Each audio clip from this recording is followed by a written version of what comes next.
Long before modern navies ruled the oceans, Somali mariners mastered the waves of the Indian Ocean. Their ships carried goods, ideas, and power, linking Africa with Arabia, Persia, and beyond. This is the forgotten story of Somali maritime greatness. On the coast of the Horn of Africa, ports like Capone and the fabled Land of Punt thrived for thousands of years. Somalis traded frankincense, gold, and ivory, sailing confidently across the Red Sea and Indian Ocean.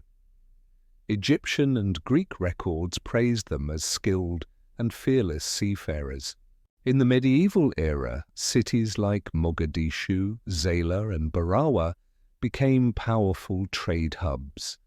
Arab, Persian, and Indian merchants flocked to Somali shores.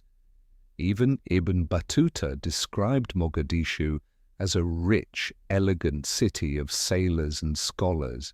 When the Portuguese invaded in the 1500s, Somali forces resisted, defending their coast alongside the Ottomans.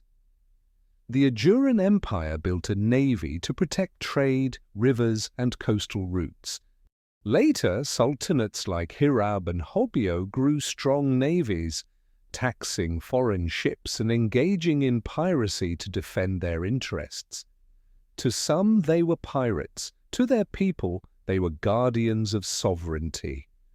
With the longest coastline in mainland Africa, Somalia's maritime legacy is not just history, it's a path forward. Port projects, naval training, and coastal revival efforts signal a new wave. The Somali mariner may rise again, from ancient trade to modern hope. The story of Somali maritime power is one of resilience, strategy, and oceanic pride.